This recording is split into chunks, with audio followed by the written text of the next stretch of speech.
Hey, what's going on? It's at the Letters, brought to you by Miller Lite, the original light beer. Today is Monday, April 18th. My name's Arden Zwelling. Ben Nicholson Smith is with me. As always, our producers are Nick Andrade and Christian Ryan. Ben, a lot of things to get to today. Going to recap busy first week, or I guess first 10 games now for the Toronto Blue Jays, who are 6-4. Lots of injuries to talk about, news and notes to get to. We're also going to do our over-unders today, finally. 10 games into the season, scheduling and work and life just got a little crazy, so we had to sort of delay our over-unders this year, unfortunately, but we are going to get them in here today, so I'm sure a lot of people are going to be excited about that. But off the top, just want to make note and send all of our best wishes, all of our love and support to our colleague Buck Martinez, who is stepping away from the mic for a period of time to undergo cancer treatment. And something, Ben, that caught me off guard on Sunday, something I wasn't aware of. I was in New York with Buck just last week and chatting with him, and didn't mention anything to me, so I think it's something that, he kept a pretty personal, private matter until obviously he had to step away from his job and release the statement the way that he did. Obviously, like, Buck is an icon, like, in baseball, in broadcasting, north and south of the border. He's the former manager of the club, a guy who you'll hear on the international broadcast for postseason in the U.S. Obviously, like, the voice that people just just come to relate to the Blue Jays. I'm not finding the word I'm looking for right now, but like, when you think of the Blue Jays, you think of watching them. I think you hear Buck in your head, and so sending him nothing but the best as he receives cancer treatment. And I really, Buck's, he's going to kick this thing's ass. He's going to be back before long. Like, I have no doubt that I'm going to be, seeing him at the ballpark, and we're going to be hearing him on the call for the stretch run this year. But, nothing but the best to Buck in the coming days and weeks as he fights this thing. Yeah, would definitely echo all of that. I mean, Buck Martinez, such a fixture around the Blue Jays, has been for such a long time. It's really hard to imagine Blue Jays games without him. And so, sending all kinds of good wishes to Buck as he tries to recover, and then hopefully does very swiftly and very fully. So, you mentioned how he is an icon in baseball, and he's somebody who knows everyone. You're at a ball game with him in spring training, on the road, in Toronto. He knows the other broadcasters. He knows the umpires. He knows the coaches, the players. Buck knows so much about baseball, has such a depth of knowledge, and so he brings that to the broadcasts all the time, and certainly sending him our best. Yeah, it always strikes me how, like, even like the young guys on visiting rosters like know Buck and like come up and talk to him, when we're on the road and stuff like that. Like, guys who like wouldn't have been alive to watch him play, and still, like, they know Buck because they grew up hearing him on the call, or they know of him through the game. Like, obviously, like, super super well respected. Nobody's gonna have a bad thing to say about Buck. So best wishes, pal. We're going to see you soon. You're going to kick this thing's ass. There's absolutely no doubt.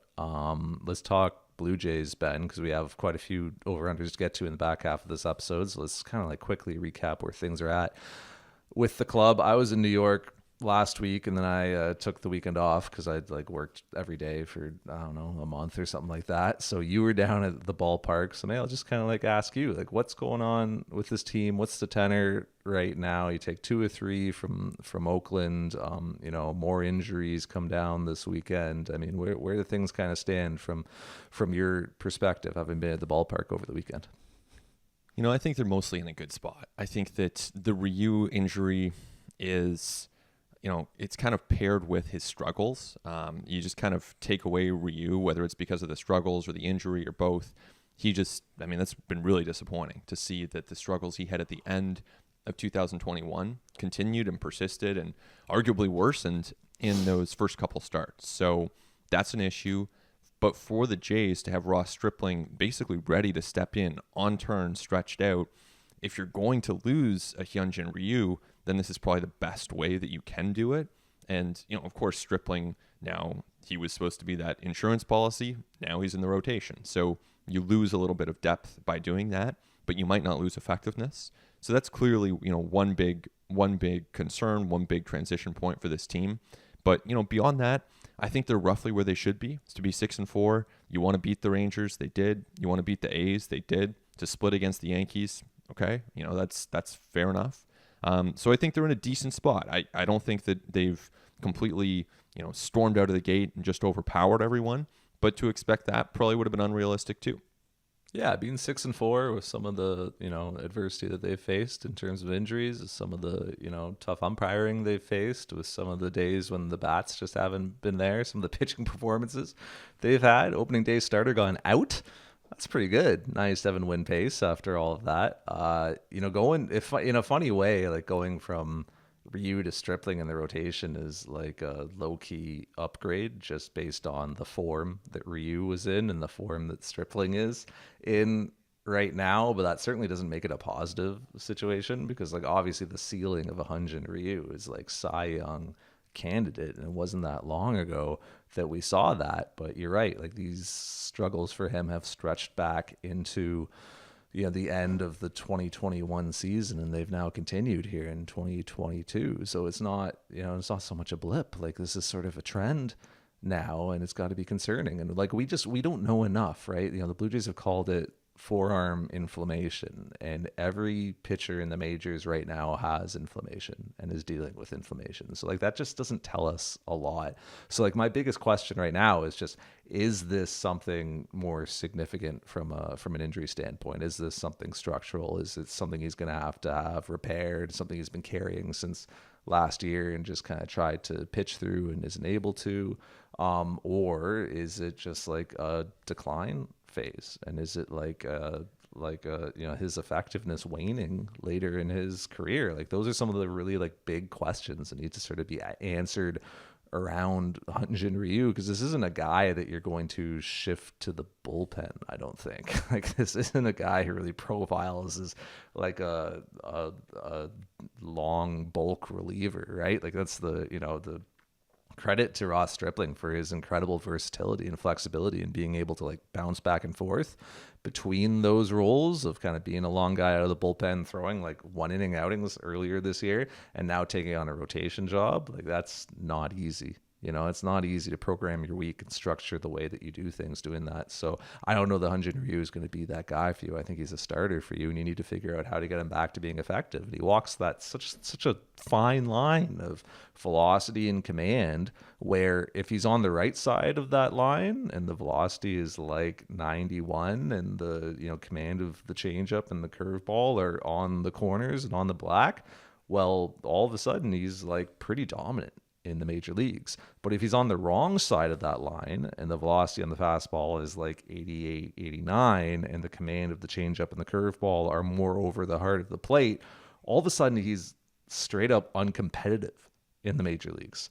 So the Blue Jays need to figure out like some of the answers to those bigger, more global questions around him and how to get him on the right side of that line going forward. And I just don't think we know enough about it right now to really assess who he's going to be when he comes back. Yeah, exactly. 2 starts just not enough. So they need some more time. He'll get those chances as the season progresses here to step back into that rotation and see what he can do. In the meantime, you have a guy in Stripling who, I loved his line after his start on Friday, where he says he knows he's not Jacob deGrom. He knows he's not Jordan Romano. He's somewhere in between, and he's just going to give value to the Blue Jays by being in that role. But, last year I was looking at it as I was writing about that game, and he started 19 of his 24 games. So as much as we talk about him as kind of a swing guy, he's essentially been a starter for them for the last little while. And I think that'll probably continue here, and he'll have a chance to run with this a little bit. I'm not anticipating that, exactly how long Ryu is going to be out, but there's a lot of room in that rotation. And even if he does come back, you could stay with 6 for a while to keep guys stretched out. I do like watching Ross Stripling pitch because he throws this like crazy curveball, and he'll throw it like first pitch. He'll double up on it. It'll be an out pitch for him. He'll land it in the zone. He'll go strike to ball with it. Like his curveball is like huge. And it is fun to watch him kind of work his way in through an order a couple times and kind of like throw the kitchen sink at guys, because like similar to Ryu, he's not going to outstuff anybody. He's not going to like throw the ball past anybody. So he kind of has to pitch with a bit of craft and a bit of guile. But this is the benefit of depth for the Blue Jays, is having a guy like this ready to step into your rotation and carry a bit of an innings load here where you need it. I think just kind of an ancillary concern now is now that depth has been eaten into. So now your next option, if say like Kevin Gausman should need a start or two off, or Barrios or whoever in your rotation, you need somebody to step in. All of a sudden it's like Anthony Kay, or it's let's see what Bowden Francis can be at the big league level. Like that is another sort of like side downside of this, is that you are now eating into your depth, and you're now in a position in entering a phase where you're going to play 20 games in 20 days, the maximum allowable under the CBA. You cannot have 21 and 21. 20 and 20 is absolutely the most that you can have. Blue Jays are about to enter that stretch with their starting depth kind of already tested. Like they're in a position where I imagine Ross Stripling was going to make like sixth starter, quote unquote, starts in that stretch anyway, and now he's part of the five. So somebody else, if you're looking to back guys off, might need to step up here. For sure. Two other things that I kind of observed over the weekend here. One would be the defense. I think that defensively, this team is looking good. Like I'm seeing actually some impressive defense. And, we talked about this a little bit the last time we spoke, but, you continue to see Bo Bichette. You see Vladdy with his footwork. Teoscar looked good before he went down, but even on Sunday, Biggio making a really nice catch in right field. You've got Espinal making some good plays. Of course, Chapman goes without saying what he can do. And then Bradley Zimmer. I mean, Bradley Zimmer is a really nice pickup defensively for this team, making that last play on Sunday to make sure that Pache fly ball did not land for extra bases. So, all those things are positive. And even Alejandro Kirk, I mean, we've talked about this a little bit, but, Kirk, it's the framing. I've talked to pitchers who say that, they've been impressed with Kirk. They like what they've seen from Kirk defensively. And then even with the running game, there was a play on Sunday where the pitch was up high to Kirk's left and he had to grab it and kind of corral it, but he still made a good throw down to second base. So, defensively, there's some positive signs here. Yeah, absolutely. Agree with you on all of the above. And didn't you have one more thing about Vlad you wanted to get to? Yeah, so on Vladdy, I mean, right after we recorded the last time, so he hit 3 home runs, obviously incredible game. That's been well documented. But even since then, he's had this kind of up and down week where he struck out 4 times the next day, then comes into Toronto, homers that game.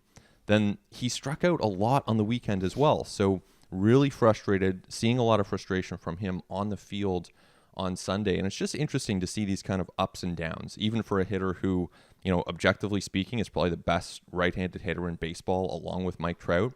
He's still having these ups and downs. He's still having these moments of frustration, and still having pitchers like Luis Severino he just doesn't see the ball well against. And that was something the Jays admitted. I'm honestly kind of surprised that Charlie Montoyo did admit that Vladdy has that trouble against Severino picking up the ball, but the Yankees now know that, and that's a matter of public record now. But it's interesting just to see these kind of ups and downs for a player who's the best at what he does, but it's still tough to really find that game-to-game kind of consistency. Yeah, he's not mythical. There are going to be pitchers that give him trouble. I'm sure Mike Trout has guys that he doesn't see. I'm sure Mickey Mantle, there were certain guys he was like, man, I just can't pick up the spin with him or whatever it is. I mean, if Vlad is just off to I think a really strong start, like you'd like to see a few more walks maybe, but the guy's put up like half a win in the first 10 games of the season. It's a pretty good pace to be on, Ben. That's a great pace. And yeah, I could see him sustaining it at this point. What's that, 8 over a full year? I could see Vladdy doing that. Yeah, he's positioned to have a pretty special year again, I think.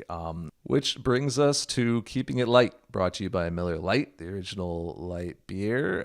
Ben, 10 games, 3 injuries to like some pretty key pieces for the Toronto Blue Jays. We talked about Hyun-Jin Ryu earlier, and then there's also the oblique strains suffered by Teoscar Hernandez and Danny Jansen. Just as things stand today, and injuries are unpredictable, everybody heals at different rates. No two muscle tears are created equal. Anything can happen, but just as things stand today, like which of these 3 injuries do you think could potentially be most impactful to the Blue Jays? Like which of these 3 should the club be most concerned about going forward?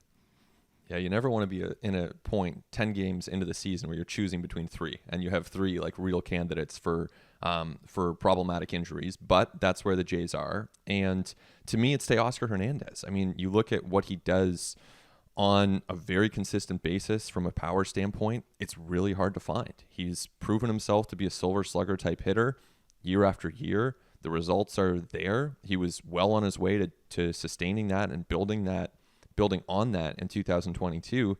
And so to try to get by without him, I know they have Tapia, I know they have Zimmer, but to me, those guys are better suited in part-time roles, in complementary roles.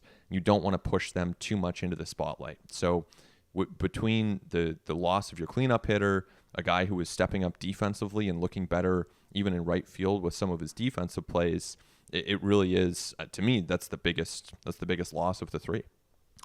They're all really big, right? And for all the reasons you just cited, the Teoscar Hernandez one is really big. He doesn't get enough credit from us, from MLB wide for what he's done over the last couple of years. Like if Teoscar Hernandez was on a bad team, he would be the best player on that bad team, and he would be their all-star representative, and he would get way more play. Like if he was, I don't know, like a Texas or no, Texas is good now, like a Washington National or something, right? Like he would be like the Juan Soto of some other team, like. Because this is incredible what he does, but it just kind of gets lost in the background with Springer and Bichette and Guerrero, etc. Hyun-Jin Ryu, like that's a big injury. That's a guy who threw nearly 170 innings for this club last season, made almost 30 starts, and they were expecting something similar from him again this year. So those innings, that workload now has to come from somewhere, and that's now testing your depth at a time when you're like playing a lot of games and not a lot of time. So that one's big. But I think the biggest one is Danny Jansen,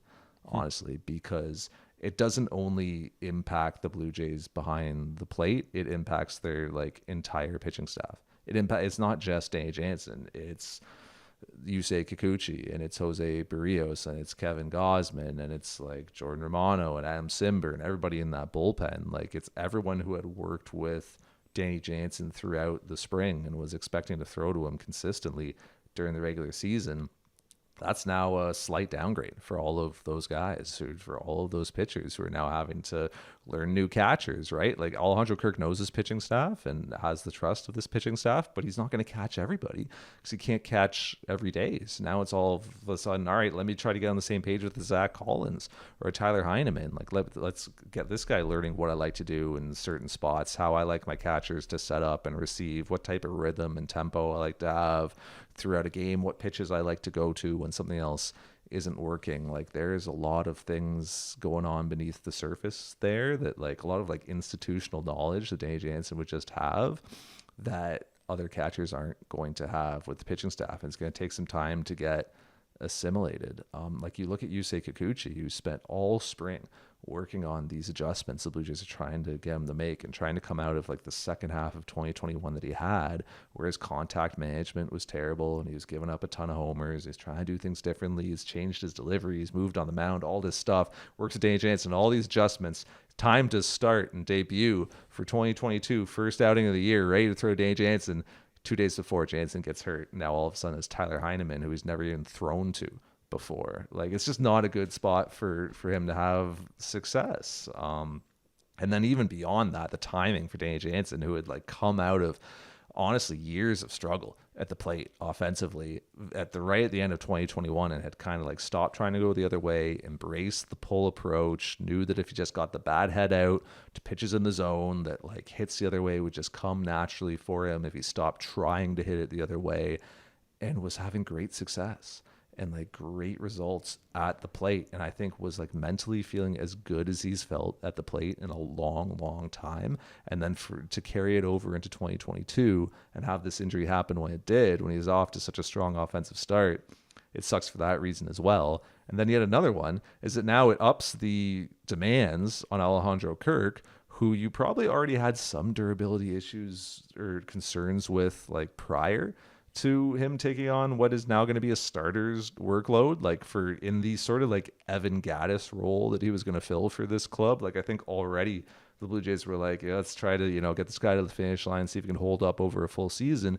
Well, now Alejandro Kirk's going to catch 3 out of 5 days. So even more wear and tear on the joints and the knees and the hips. Don't forget, this guy missed like 2 months last year with a hip issue, right? So, even more foul tips and, getting beat up behind the plate and trying to block balls in the dirt and everything that goes into being a catcher. All of that for a guy who hasn't had the best start at the plate to the season and now has to worry about all these other things and now has to take the additional beating that catching more is going to take on his body. So that's why I think Jansen is the most impactful one, just because it's not just Jansen, which would be pretty big on its own.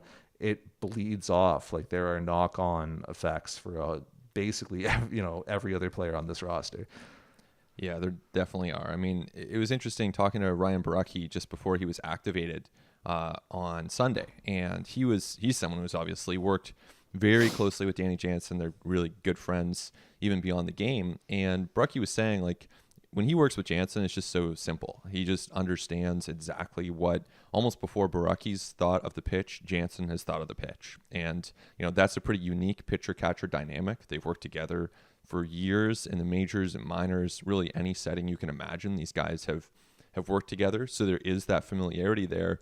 But, Baracchi was saying, with someone like Kirk or with one of these new catchers, he's building that familiarity, and he said those guys are all good to work with. It's not so much that the choice would end up being different or the result would end up being different, but sometimes it's just that feeling on the mound where he just knows he's on that same page, and then it's just like, let's go. All right, we got this. We're very much on that same page. And Jansen would have that with a lot of pitchers on this staff. I mean, Ryu, would be one of them, and you'd see others on this staff who have worked extensively with Danny Jansen. So that is a loss anytime that he's on the sidelines.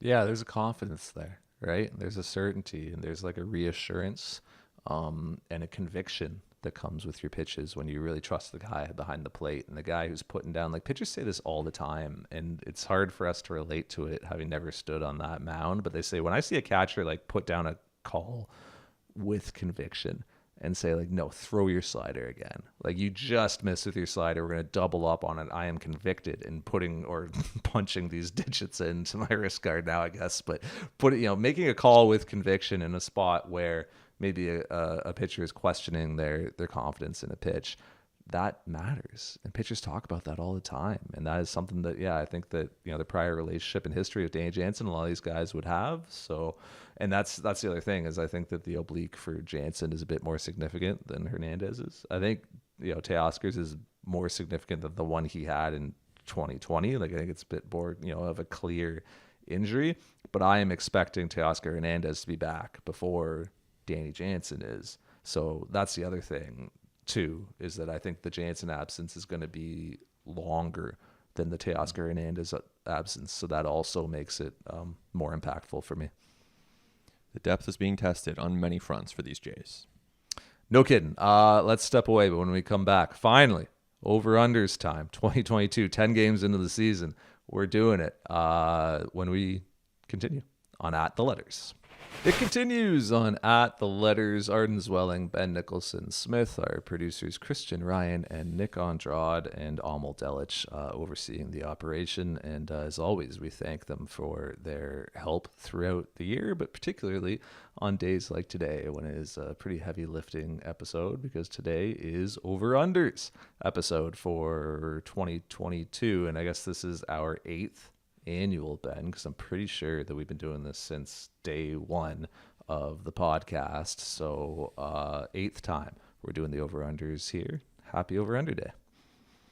Yeah, exactly. Should be fun. You see all kinds of sports media companies pairing with gambling companies and talking betting. We've been doing this for a long time, long before everyone else was talking about over-unders and parlays. So this is a staple. Welcome back to anyone who's enjoyed it in the past. We're glad to have people playing along. Look forward to this episode every year. And for anyone who has not yet listened to an over-unders episode of ATL, basically, Arden and I make predictions. Usually, some of these predictions will end up being wildly wrong.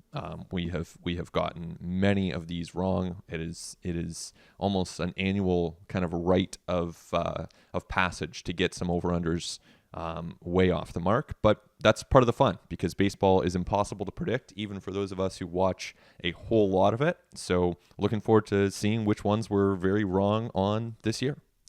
Yes, we are always so ahead of our time, aren't we, Ben?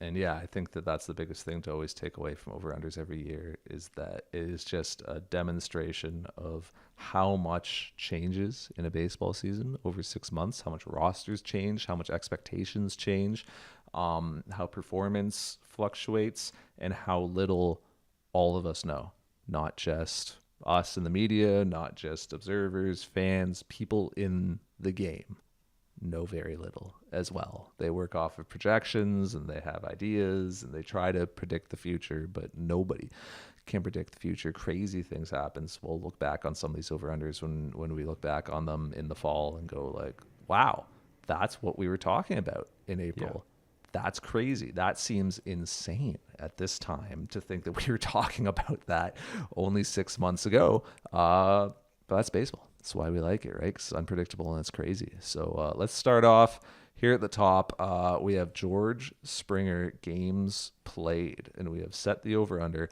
at 139 and a half. Ben, are you over or under on that? Under. What about you?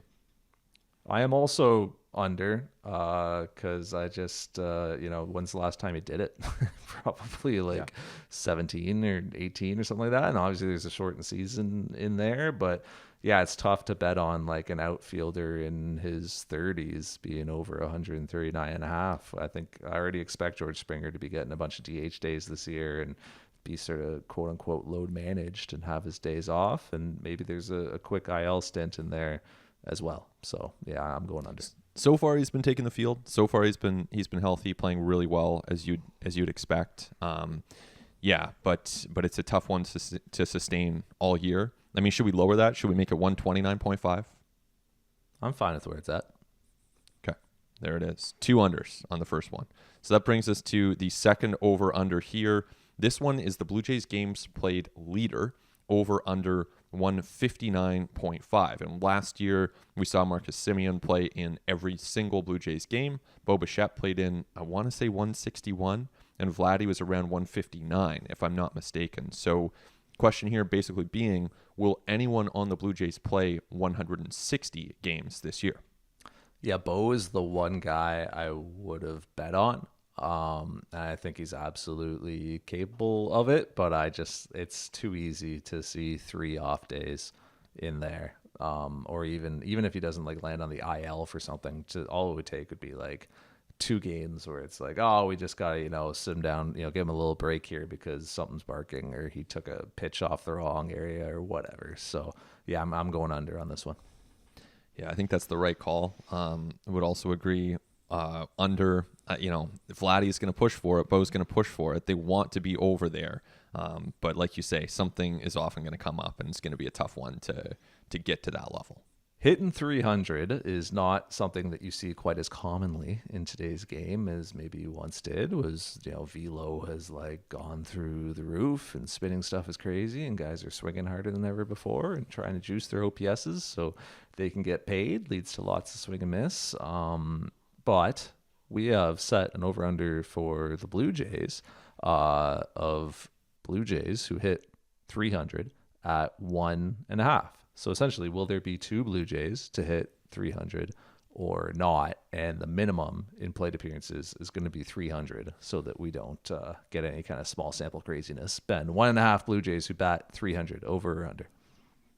I'm going over. I think Vladdy will. I think that's one that you can almost lock in to the extent that you can lock in any 300 hitter. I think Vladdy will do it. Then beyond that, you've got some good candidates: Teoscar, Lourdes, Bo, Kirk, even Espinal. I don't see Espinal necessarily doing it, but he's come close before. So I'm pretty confident taking the over here. I'm going to go under. I think Vlad will do it, but I don't think there'll be a second guy who does it in over 300 plate appearances. You know what I mean? Like, I just don't. Like, I could see, like, like Espinal, I think, did it last year, but I don't think he had 300 plate appearances. So, like, to do it in that large of a sample is pretty difficult. So, I guess I'm going to play it safe. I'm going to go under. That can certainly pay off. Betting the under is historically a very good strategy. And that brings us to kind of a big picture one here. So this is ALDS games played. We've set the over-under at 0.5. Now, in years past, ALDS was, basically you get into the playoffs, you're automatically in the ALDS. So that was, a bit of a different bar. But now with the expanded playoffs, you can be a wild card team and lose in that initial round of the playoffs and not reach the ALDS. This is kind of the second round of the playoffs as they're currently constituted. So 2 teams will get buys in each league to the ALDS. The other playoff teams will have to win a series and kind of earn their way to the division series. So 0.5 is the over-under there. Arden, what do you got? I'm going over. I don't think the Blue Jays are going to be a top 2 seed in the American League. I think they're going to win the AL East and be the 3 seed behind the White Sox and Astros. And I think they're going to have to play in a wild card series, and I think they're going to win that wild card series and move on to play a game in the ALDS. Yeah, I think over is the right call here. I mean, I have them going to the World Series. I think that, this is a team that has that kind of ability. I still think that after watching them for 10 games. Not a perfect team, obviously. They've got their issues. They'll have to improve on some things as the year goes on. But I see them as a team that definitely makes it to the ALDS and hits that over. Cool. Vladimir Guerrero Jr. home runs. And we have set the over-under at 49.5. So will Vladdy crack 50 this year? Got to 48 last year. Will Vladdy hit 50? Over under 49.5 Vlad home runs. I mean, is that over under too high? Is that too much to put on the guy? I don't know. Like he's the I don't best. know. You he's said one it. Of the best. So you tell me. Yeah. Well. Yeah. I think that. I think I would have to take the under here, and I think if any player in baseball can hit 50 home runs, I think it's Vladdy. But in any given year, I think the safe play is to take the under. Yeah. No, I'm under as well. Yeah. I'm pretty easily under. Okay. All right. Then we have Kevin Gausman. So this one is kind of two pitchers in relation to each other. Kevin Gausman, Robbie Ray. So Kevin Gausman is clearly the big pitcher on the Blue Jays staff. Their big free agent acquisition this offseason. Robbie Ray was someone who was a free agent at the same time. These guys are comparable ages. They came up together. And Ray ended up signing a very comparable deal with the Mariners. So as this season kind of gets underway, and they both made a couple starts here, Gausman's pretty good, Ray's not so good. The over-under is, will Kevin Gausman's WAR be over or under one-time Robbie Ray's WAR? So basically, who will have the higher WAR among those two pitchers using BREF and Fangraphs, an average between the two? Who will have the higher WAR in 2022? So a little bit convoluted, not our first kind of convoluted over-under in the history of this podcast, but Arden, how do you look at those two in relation to each other? Well, first of all, is Ray struggling? I haven't seen a Robbie Ray pitch this year, to be completely honest with you. So I looked at the numbers. He's got like 6 K per 9 and 4 walks per 9. His ERA is in the high 4s after 2 starts. So the walks have been up a little bit. Actually, strikeouts way down. Way down. That's weird. Yeah. That is strange. Well, so I was going to pick Gausman, but now that only like reaffirms my choice that, I think Kevin Gausman will have a higher WAR than Robbie. That's basically what the question is, right? Like, yes. Who's going to have the higher WAR? Like, I don't know why we need this 1 times multiplier. Is it who's going to have the higher WAR, right? Right. So I mean, it's to create an over-under with it. Yeah. Gotcha. Yeah. Yeah, I think that Kevin Gosman will have the higher wins above replacement. I think they'll both be good. Like I think they're both going to have really solid seasons for their clubs. But I'm going with Kevin Gosman on this one over Nice. 1 point times Robbie Ray's WAR.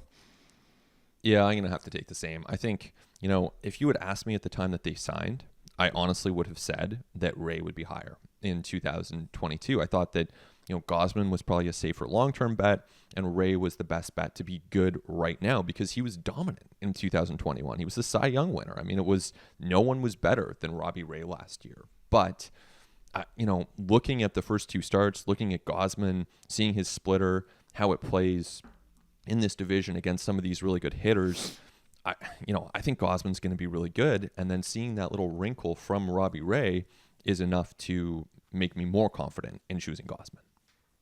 Bo Bichette, is he or is he not a 5-win player in 2022 is essentially what we're looking at here. Over, under, Bo Bichette, 5 WAR. We're going to, again, take an average, I guess, of B WAR and F WAR. But yeah, is Bo Bichette a 5-win player or not?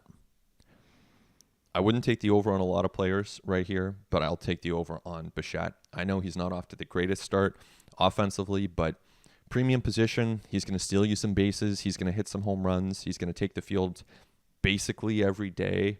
He's young. He's in his prime. He's still learning some things and developing. To me, this is an over. And that's a big compliment to Bichette because, Vladdy would be an over here, but there are not a lot of players in baseball that I would take the over on for 5 WAR. I'm going to go under because it's a counting stat. So I think it's, there at some point, it's hard not to bet against there being an IL stint or like I said earlier, like a few games he has to sit out, even if he doesn't go on the IL. And Bo can also be kind of like a streaky guy at times. So like for him to get over 5, you're going to have to time those streaks correctly. And so, yeah, I'm going to go under with Bo Bichette getting to 5 wins this year, but I think he's totally capable of it. Like I think for sure last year he was probably pretty close to being the 5-win player, I would assume. And yeah, I think he's absolutely capable of taking another step if the playing time is there and if if he's hot at the right times. But I guess I'm gonna play it safe. I'm gonna go under. All right.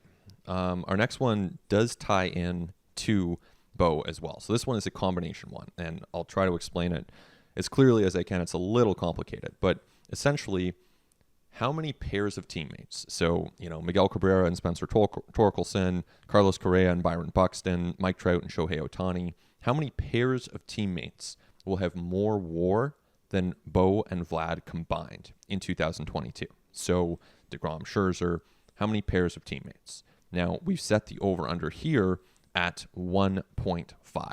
So, basically, will there be 2 pairs of teammates that have more WAR than Vlad and Bo in 2022? Yeah, I'm going to go over on this one.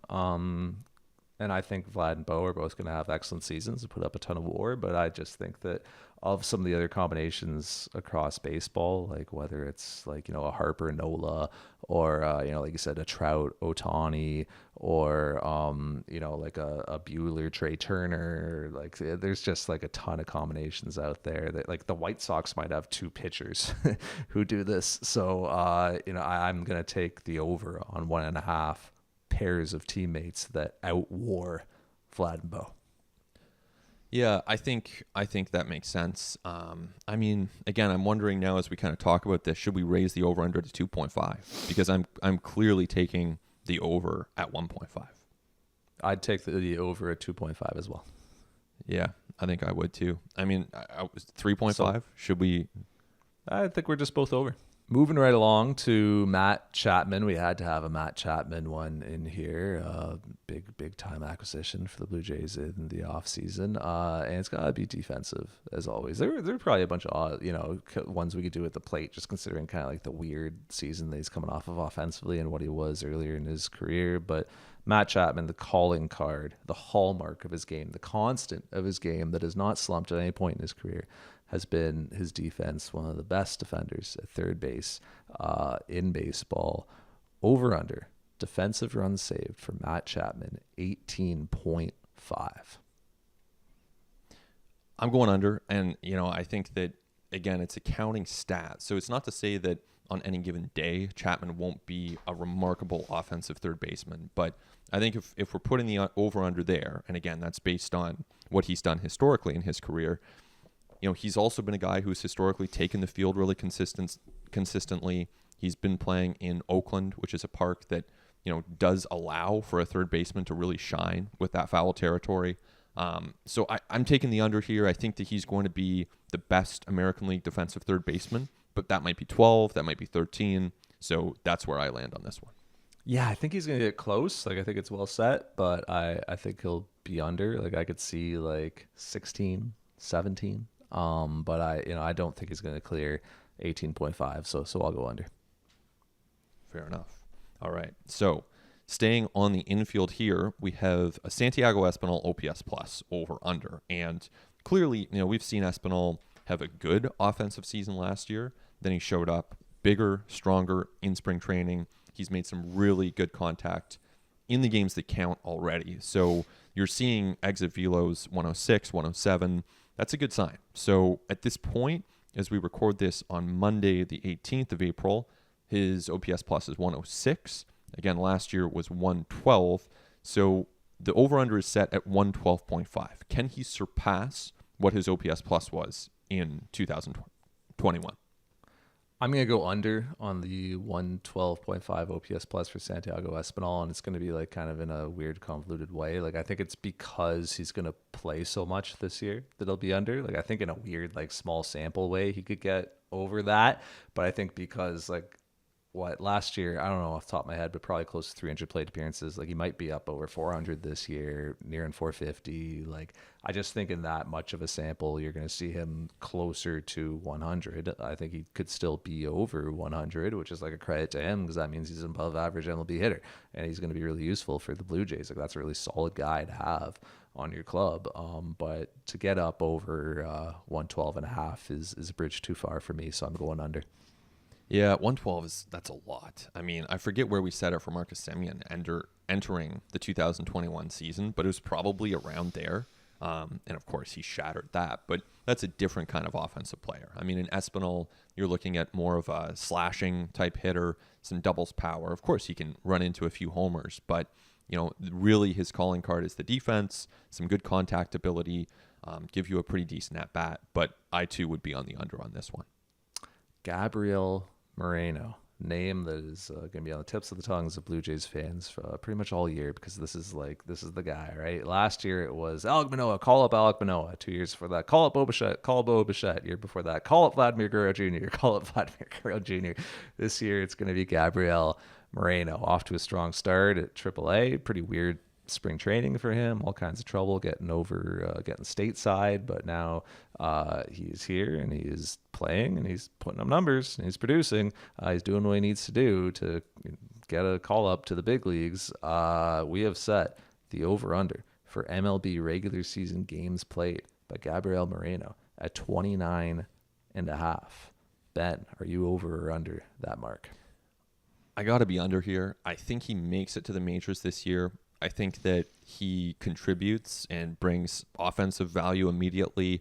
If the Jays are in the playoffs, I think he's actually on their playoff roster. And that's why, I think we have to have the regular season clarification here, because he could be one of those guys that actually plays a decent amount in the postseason, depending on how things go. Of course, the Jays have to get there and he has to continue proving himself in the upper minors for that to happen. But I think there are scenarios where he impresses and he becomes a late season contributor. But a month of games is a lot. And even if he's on the roster for a month, he's not going to play every single day. So to me, it's an under. I think we see him. I don't think it's 30 games. I'm over. I think that Gabriel Moreno is going to like Kool-Aid man his way through the door. Like he's going to break down the door to the big leagues. I have a lot of faith in Gabriel Moreno's big league readiness. You just talk to guys around him. They talk about the poise, the maturity, the presence. They talk about how seriously he takes things. They talk about like little things, like his batting practice, how he shows up and takes a very like advanced and mature batting practice and really works on things. you talk, obviously, like the hit tool is incredible, and I think that they're, also some of the catching tools like are really starting to stand out. When you look at him gunning out base runners, and the pop time is great, and the way he blocks balls in the dirt, how athletic he is behind the plate. Like I think that the tools are ready. If there's one thing that's maybe like not MLB ready just yet, it would be like the game calling, and the in-game adjustments and reading swings and just kind of doing all those things under the lights in MLB, with the third deck effect and being on television, and how quickly the game moves at the MLB level. Like we'll never understand that, never being in that box or behind that plate, but like the game does move faster and does get on you quicker, and you make one mistake and then that compounds into another, and things can kind of spiral for young players. So that's not it. Maybe that's the one thing that's holding him back, but I think he's just going to put up numbers and perform in a way in the early season that makes him undeniable by like June, July latest, if not earlier. And if you also talk to people around the Blue Jays, you kind of get the sense like they've been preparing themselves for that scenario.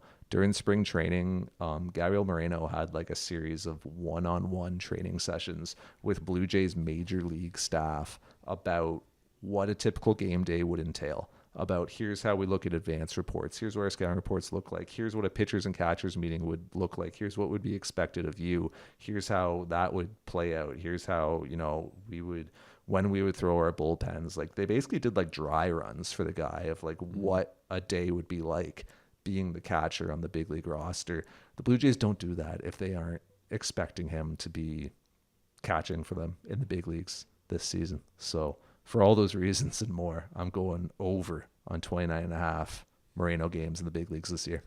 Oh, let's hope it happens. That would be awesome. That'd be fun to watch. Yeah, certainly you hear really good things about Moreno. Anyone who's worked with him, thrown to him, he's really come a long way. So he's getting close. He's getting close for sure. And I hope you're right on that one. All right, sticking with prospects here. And this one, to me, honestly, this might be the toughest one yet. But this is Arelvis Martinez, Double-A prospect. He's already got 4, maybe 5 home runs in Double-A, striking out a lot, not walking a lot. So there's some plate swing decision type work to do for Arelvis Martinez. Of course, there are defensive challenges, defensive development, as you'd expect for any 20-year-old infielder, but he's got a ton of talent, as we saw in spring training. So the over-under here is Major League Games, Arelvis Martinez, and 0.5 is the number. So basically, will he appear in a single Major League game this season? Over. That's probably the biggest bet that I'm going to make in the over-unders this year. But I think Arelvis Martinez plays regular season MLB games this year. Like I asked somebody at the Jays the other day, just kind of like, who's standing out like in the minors? Like who's, just, as things have started, like who's reported and looked really good. And the answer was like, it's the guys that you'd want. It's Moreno and it's Martinez. Like those guys have shown up in a really big way. And I was kind of like pulling the reins during spring training on it with Martinez a little bit, right? Because it's like, look, he's still so young. The swing decisions are still a thing. Like obviously it's the sound off the bat is huge. Like he looks like, as Vladdy put it, like a young Hanley Ramirez. I was kind of pulling the reins. Like, let's see. It's hard to pull the reins now, man, the way he started the year. Man, like he's a dude. He is legit. He's shown up in a big way, and I just see a scenario down the stretch where it's August to September. Somebody's hurt. The Blue Jays are in a playoff race. They need wins. They need impact on the big league roster. It's a playoff year. It's a World Series year. And they're like, we just got to push talent to our big league roster right now. Is this the ideal development track? No, probably not how we would have drawn it up, but circumstances, the reality is our best chance of winning a World Series this year is with Arelvis Martinez on our big league roster come fall. So I'm going over. I think this is one of those times where you've convinced me. Like your answer is inadvertently like persuasive, or I guess intentionally persuasive, and I think you persuaded me from the under to the over here. So I'm with you on that one. I think Arelvis ends up playing at least one game, and that's enough to take the over here. Why were you going to be under?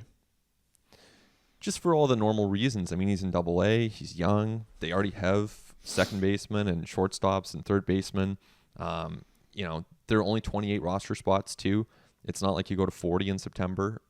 So that impacts things. There's always the chance of injury. There's always the chance of him just needing more time. So those would be reasons to take the under. But as you said, just one injury, if they need that power, then he could be someone that they call on. Yeah, I think we're going to see Moreno and Martinez like on the Blue Jays in September. I think it's going to be pretty cool. Randall Grichuk has snuck his way into the over-unders for 2022.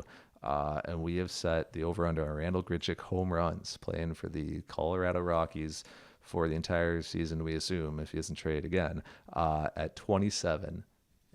Coors Field effect, playing on not the greatest team effect.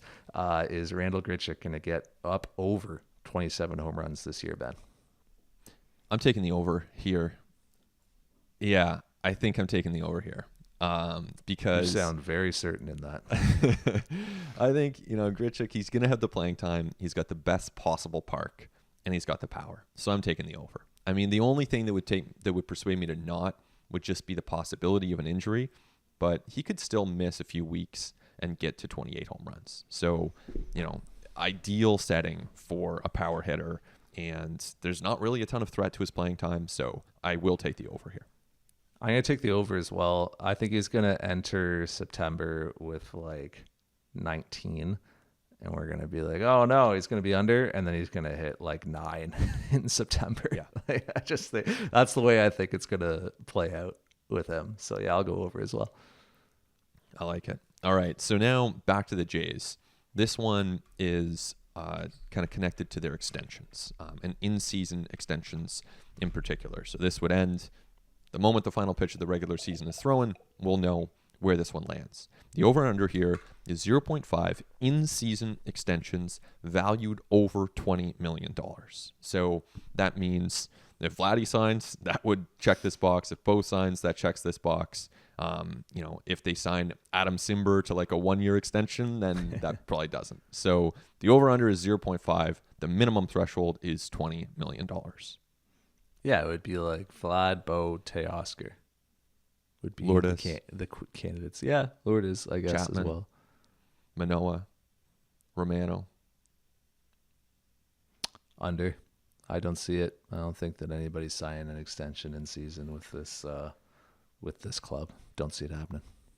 Yeah, I don't see it either. And that probably is disappointing to some people, because I know that a lot of people would love to see Vladdy and Bo signed long term. Those are the main ones, of course, but I don't see that happening at this point. I see those guys more so progressing year to year, at least for the time being.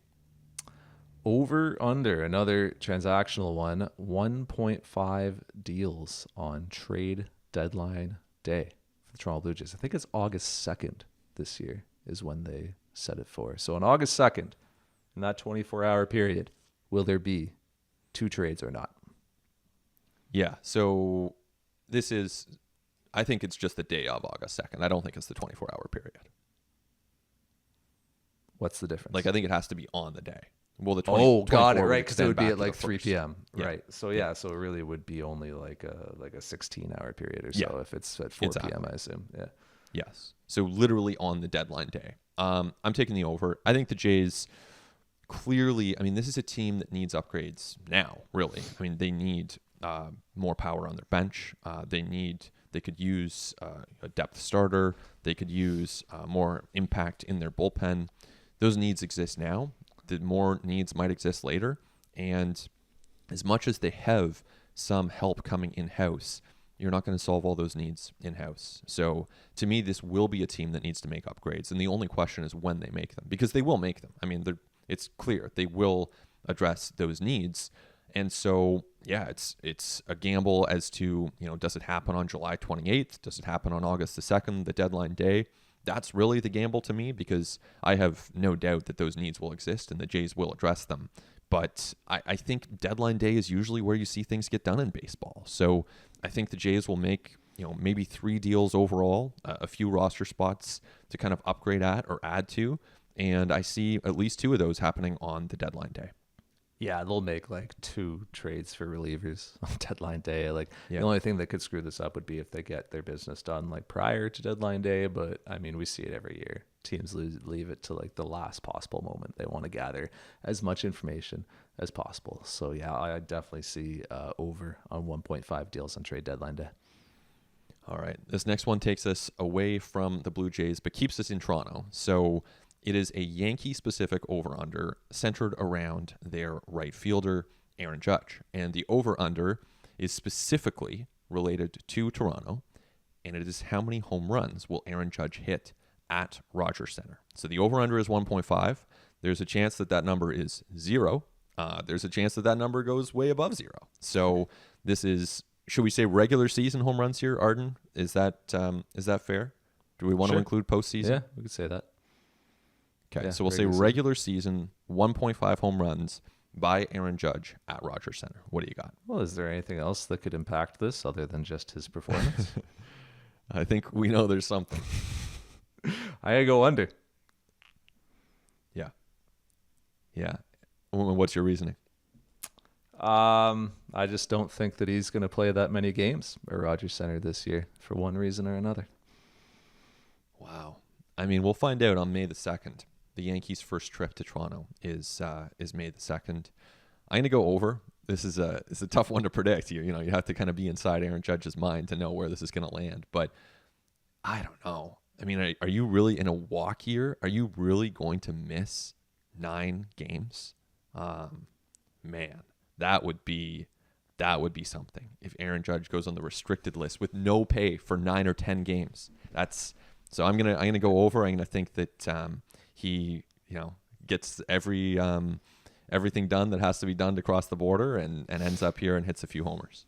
Those game checks pretty heavy for a guy like Aaron Judge too. This isn't just like Kirby Snead missing out on a game check. Like that's a heavy check. So you're probably $1 million potentially. Probably pretty convicted in your beliefs if you're willing to forego that type of money. So that'd be my bet. Yeah. Okay. Wow. Coming down the stretch here, and we have the closer in to help us almost close things out. I'm just going to set it up for the closing one here. Jordan Romano saves 34 and a half. We're at a place now, Ben, where Charlie Montoyo will actually still somewhat hesitantly, but at least acknowledge Jordan Romano is his closer. For years, Charlie Montoyo has been refusing to call anyone his closer. And now if you like really back him into it, he'll say Jordan Romano's closer. Of course he's the closer. The guy's got he's got entrance music. Like, they dim the lights when he comes in. Of course he's the closer. Will Jordan Romano get up over 34 and a half saves as the Blue Jays closer this season? I mean, I think we might have to adjust this upward. When I first threw these into our Google Doc, I mean, that was a couple saves ago. So I think maybe we should make it 36.5. Sure. Well, Done. Oh man. Yeah. He's at 6 now. So can he get 30 more saves? Yeah, I'll take the over. I think, and by the way, his entrance music is cool. I'm not usually the kind of person who likes that kind of stuff necessarily. I'm not usually like, That stuff's I don't know. great, man. It's so cool. It's amazing. Make the game more fun. I think People like it. it's so What's good. wrong with it? No, Ever I seen mean, the I'm KBO, saying like that stuff's great. I like it. I love that stuff. Yeah, it's pretty fun. Why does baseball have to be it's- so like dull? Why do people have to like entrench don't just play like the Led Zeppelin song and have them slowly trot in with full lights? Like, what's wrong with an entrance? It's great. Yeah, for anyone who hasn't seen it. It's a whole light show. You get the Canadian flag, you get the graphics, and he does his slow trot in from the bullpen. It's pretty cool. So yeah, I'll take the over on 36.5. This I just know, as we said, that he's going to end at like 35. But I'm gonna take the over. I think he'll do it. I think he's a really good pitcher, having a good year in his prime for a really good team. Yeah, if he's healthy all year, I think the over is doable, especially with like the rate that the Blue Jays are playing close games right now. It's kind of incredible. All their wins are like razor thin. But I'm gonna take the under as a hedge on health and availability. as a hedge on the Blue Jays starting to win games by more than 3 runs at some point. Like, I don't think we've seen the best of this offense yet, and we certainly haven't seen the best of the starting staff yet. So I kind of expect that there will be stretches this season where the Blue Jays are regularly winning by 4, 5, 6 runs, because I just don't really think that they've really touched their potential on either side just yet. So I don't think Jordan Romano is going to keep up this pace, this rate of save opportunities that he's had. And there's probably going to be a point somewhere where they got to give him 10 days to let something calm down or subside. He's a pitcher. It's nothing, it's not about him. It's just it's the nature of the role and the profession that he has. So I'm going to be safe and go under. All right. We'll see where that one leads. And that brings us to the final one. And, this is another one that I think we need to adjust in the moment here. So the over-under is for average attendance for Toronto Blue Jays home games in 2022. And initially, the number we had down here is 29,999.5. Basically, will they get to 30K? But, seeing the attendance over the weekend, it was strong. I mean, there's obviously a ton of interest in this team. People seem to be happy to get out there and watch these games in person. And there's a chance that only continues as the season goes on. So I think we should raise it. I don't know where exactly we should put it here, Arden. 33, 333, something like that. I'm not sure what the fair number is, but I think it should be over 30 for the over-under. Yeah. Do you want to go 30? What are we doing? 33, 3333, or you said it? Yeah, I think that works. And I'll take the over on that number. I think that I just think that we're going to see a lot of fans in Toronto over the course of this summer. That would put them among the attendance leaders. It would be a huge increase, obviously, over what we've seen in the past couple years, past few years, really. But I think baseball is really coming back. I think the appetite's there for it, and I think we're going to see a lot of fans in the stands at Rogers Center. Yeah, I'm over easily. I think that the Blue Jays, not only just being a good team, not only the sort of the scarcity of baseball in Toronto over the last couple of years and sort of the starvation for it, but I also think the Blue Jays have been really smart and creative in the way that they've used promotions this year. And I think they've done a lot of things with ticket packages and just kind of like a lot of cunning maneuvers on the business side that are going to bring people out to the ballpark even for those sort of like mid-May, mid-June ones that maybe, the attendance isn't quite there the same way as it is down the stretch or early in the season. I think the Blue Jays have been really cunning in the way that they've done some things with promotions, with ticket sales, packages, stuff like that. So I think that for sure I'm going over on that average attendance total. Yeah, I mean, there's a chance that they average like high 30s this season. That would be the dream for this team for a lot of reasons. It would mean they're doing really well in the standings, but we've seen it before in 2015 and 16 and even 17. And there's a lot of hope internally within that organization that can happen again. All right, and that is it for the 2022 over-unders. Can't wait for I was going to say like October, but I'm sure the Blue Jays hope that and fans hope they're playing through October. So I'll say I can't wait for November when we look back on these and find out how wrong we were about so many things. But that's going to be it for us here this week on At The Letters. I want to thank Christian Ryan and Nick Andrade for their production. He's Ben. I'm Arden. Talk to you next time on At The Letters.